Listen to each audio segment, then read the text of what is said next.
Peak oil and a changing climate. Hi, I'm Tom Hartman. Join me in listening to various experts discuss fossil fuel depletion and global warming.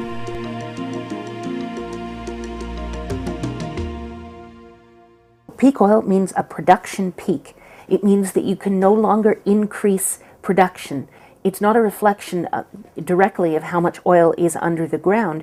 It's a reflection of how much you can extract in any given year. And so the inheritance of oil that we have is finite, and at some point, with a finite resource, you can no longer increase production year on year.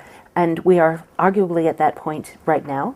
And so we are looking at a plateau at the moment, but ultimately we're going to be seeing our ability to produce oil declining year on year. I first became concerned about fossil fuel depletion about 12 years ago when I read an article in Scientific American called "The End of Cheap Oil" by two petroleum geologists. I immediately understood, as I hadn't before, the central importance of energy to modern industrial societies, and particularly oil, because we're dependent on oil for about 95% of our transportation: planes, trains, automobiles, ships. Basically, if the oil stops flowing, our society starts coming apart at the seams. Every different society has its own level of socioeconomic complexity. That will be associated with a certain energy requirement and a certain energy returned on energy invested. Estimates vary as to what we would require for our current level of civilization. I would imagine it's actually not that much less than 10 to 1, because this is an extremely complex society. I think that the requirements are going to be significant. So we are going to have to produce a significant surplus in net energy terms in order to maintain our current systems. I do not think we're going to have the energy surplus that we need. We're already arguably down to about 10 to 1 on average. So I think we're very close to that breaking point where socioeconomic complexity would have to decline because there's not going to be enough energy. Net energy is what you gain after you subtract the energy that was required to exploit the resource. This is also known as energy returned on energy invested. So in 2011, 1 barrel of oil is required to fuel the production machinery for 10 barrels to be extracted. 9 barrels are the surplus that society uses to maintain and grow. Keep in mind that the surplus of energy is what we use to fuel industrial agriculture, build roads, keep transportation moving, produce pharmaceuticals, heat homes, make plastics. The list goes on and on. Well, the United States up until the mid-70s was an oil exporting nation, and we hit peak oil around 74, and we began importing oil quite substantially by the late 70s, which is why Jimmy Carter was talking about it. And we are now one of the world's largest importers, and we're importing more than half of our oil. So peak oil for us was the beginning of an economic disaster. We're now borrowing money from all over the world so that we can buy oil for ourselves. When the planet hits peak oil, and it looks like it's probably this year, maybe last year, if at the very worst next year, that when the planet hits peak oil, it's going to be a far more problematic issue. The thing that's worth discussing now is what post-peak production looks like. A lot of people look at these charts that have a very smooth decline curve that always looked a little strange to me. So I did a lot of research into trying to figure out what that meant. And it turned out that it's just sheer nonsense. There's no reality behind it at all. And I've identified many, many factors that combine in various unpredictable ways. It's really too complicated to predict. But the chance of this very smooth decline, I would say, is 0. It's going to be a stepwise decline, and various parts of the planet will be cut off from transportation fuel permanently at various times. There will be disruptions, and then it will be a permanent cutoff from that point on. Yeah, people are always talking about various new finds of oil as though, this is going to save the day, peak oil. Yeah, look at all the oil they're finding off the coast of Brazil. Well, yes, it's true. Petrobras, the Brazilian state oil company, has been having very good luck finding oil in deep offshore waters in the sedimentary basins off the coast of Brazil. Problem here is that we're talking about ultra deep water oil. Now, we had a problem not too long ago in the Gulf of Mexico with the explosion of an oil rig called Deepwater Horizon. And the problem there was we were using some pretty advanced technology in some pretty inhospitable environments. We were drilling a mile deep in ocean water, and there was a problem, the explosion, huge oil leak, the worst environmental disaster in American history. Okay, what's happening in Brazil? We're talking about not a mile of ocean water, but 2 or 3 miles of ocean water. This is going to put oil drilling technology to the ultimate test. We're talking about having to invent new technologies to operate in environments that, nobody has ever operated in before. Is there resource depletion? No, I mean, we're running out of cheap oil. We're just making it, we have to look for it in more expensive places. And they have to look for it in places that are more destructive to dig out, in more dangerous places, like deep water. So, it's a matter of the difficulty is increasing. And that's the big issue.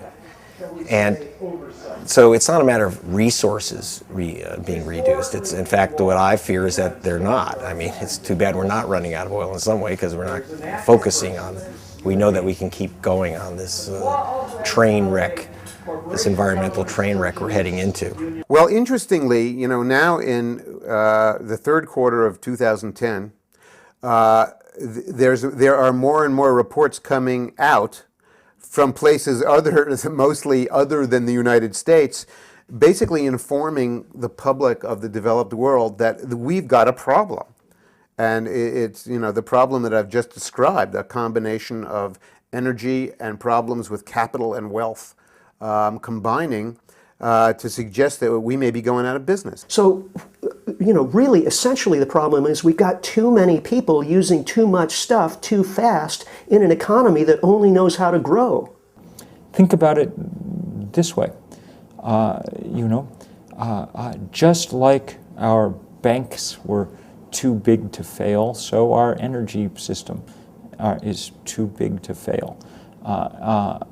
If only someone had said 5 or 6 years ago, look, this financial thing is out of control. Yes, we're making a lot of money doing it, just like Exxon's making a lot of money peddling oil. But we're going to have to bite the bullet and deal realistically with this instead of pretending that we're all making money.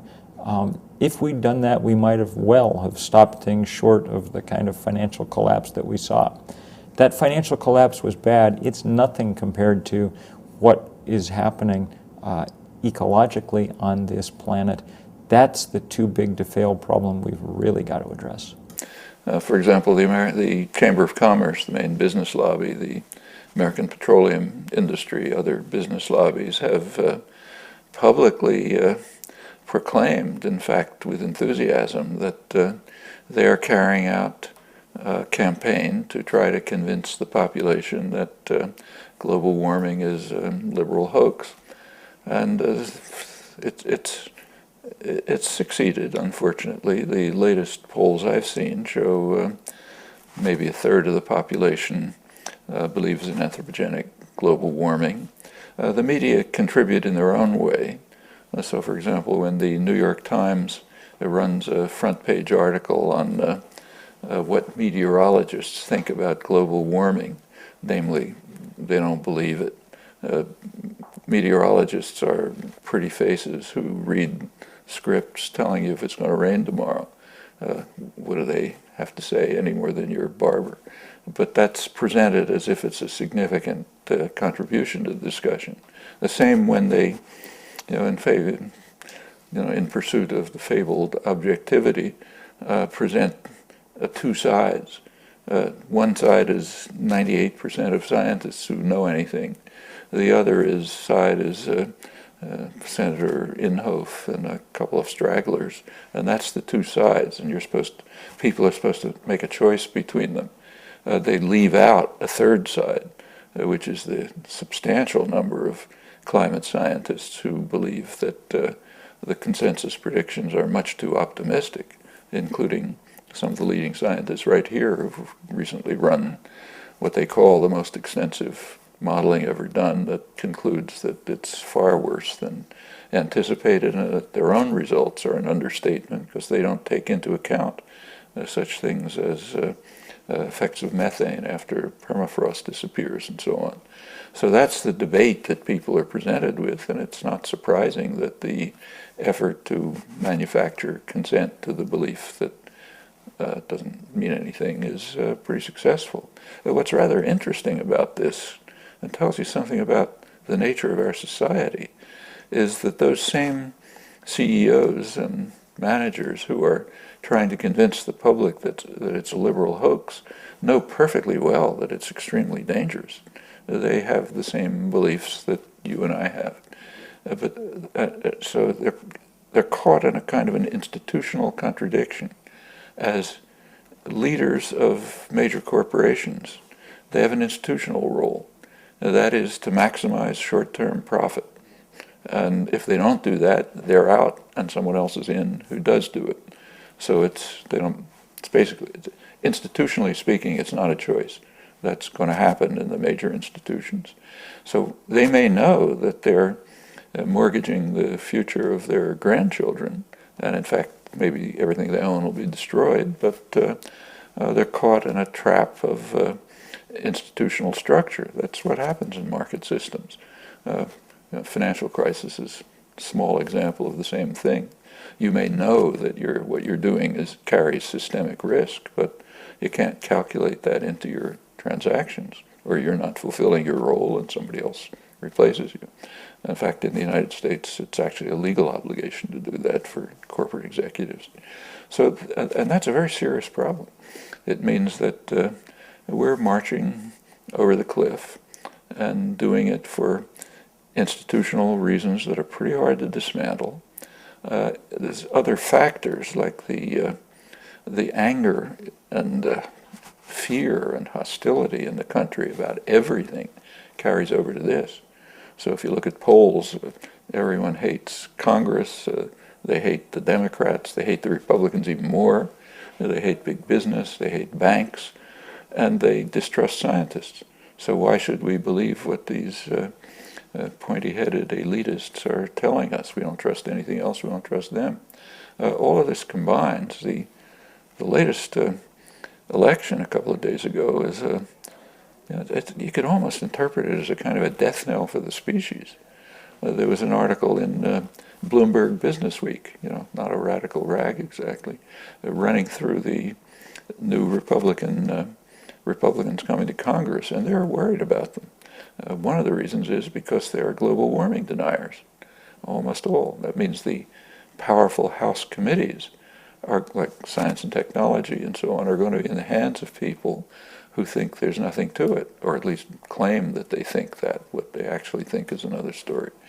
In fact, one of them was quoted as saying, "Can't be a problem because God will take care of it." Now, if this was happening in some small country, and maybe I don't know what, Monaco or something, it wouldn't matter much. But when it's happening in the richest, most powerful country in the world, it's a danger to the survival of the species. Nobody else is going to do very much if the United States doesn't do a lot, not just some, but take the lead. So we're essentially saying, let's kiss each other goodbye. Right now, there's basically a stranglehold on political power in this country by an elite that divides itself into two camps, Republicans and Democrats and what have you, maybe even more. But it's really the same bunch of people.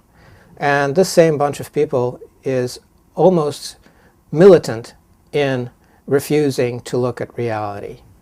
And it's almost a question of them at some point being wheeled out of their offices along with the office furniture. It's not like they can be really spoken to without it being one's complete waste of time. So I see that quite similar to what the old communists went through. I think we are going to see a lot of things happen that will impact on the climate change debate, and sometimes for the better. Not always, however, because if people start burning particularly filthy things, if people get really cold and they have no power, they will burn anything, and they will not care at all what that does to the climate, because economists call this the discount rate goes up. In other words, they devalue the future in comparison with the present.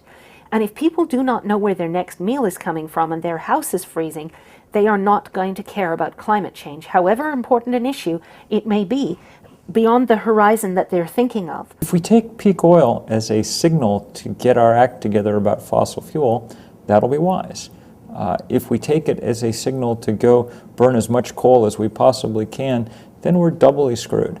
So this is, the signal we're getting from our oil reserves around the world is a strong signal, sort of like global warming, not quite as strong maybe, but an important signal that we should take seriously the need to transition onto something else. Well, climate change is real. I mean, even the oil company shills are starting to admit it. Now they're just saying, oh, it's not that big a deal. I had a guy on my show the other day who wrote a book about how carbon dioxide is good, it's food for plants, didn't you know? I mean, they're trying to pull every weird little canard out of the hat. But the bottom line is that when people see their neighborhoods being destroyed by tornadoes, when they see cities being wiped out by hurricanes, when they see, here in Pakistan right now, you've got 2 million people who have been displaced by flooding in the Indus River. You see the glaciers that are fresh water supplies to at least half of the world's population vanishing. As that becomes more and more impossible to ignore, the conversation's going to change. The thing that is hardest for us to do at the moment is to come up with a consensus about reality that is consistent with the way things really are going. To come up with a coherent picture of what's happening to us and what we're going to do about it. And, the noise in the system in the form of so many people's ideas and opinions about what's happening, and so many memes and narratives and stories that are floating around there, along with wishes, hopes, delusions, and other not helpful intellectual material, is making it very hard for us to articulate where we are in this point in human history and what we're going to do. Unfortunately, history is tragic, and history doesn't care if we're incompetent. History doesn't care if we make blunders. History doesn't care if we're sloppy. History doesn't care if we don't pay attention. Reality has mandates of its own. And, we're going to find out the hard way what the cost of not paying attention is. Is there a cover-up of peak oil and all these other things, peak everything? Well, I think there is to a certain extent. I think in the U.S. Department of Energy and the International Energy Agency, there are people who understand the situation and would like to sound the alarm, and they are being muzzled. I'm convinced that's the case. However, in a broader sense, I think that's more or less inevitable, because we have a political system and an economic system that are so entwined with economic growth that if anyone comes out and tells the public, economic growth may not be possible anymore, and we're just all going to have to get used to living with less. What does that do? It makes the stock market crash.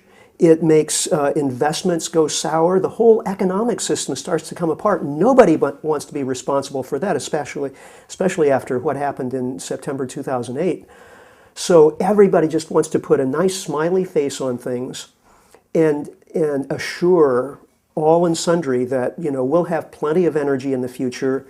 Either there's lots of oil out there in the Canadian tar sands or someplace, or if there isn't enough oil, we'll be able to get all the energy we need from nuclear and solar panels and wind turbines. And we shouldn't worry. Whatever you do, don't worry about economic growth or energy. But it's a lie.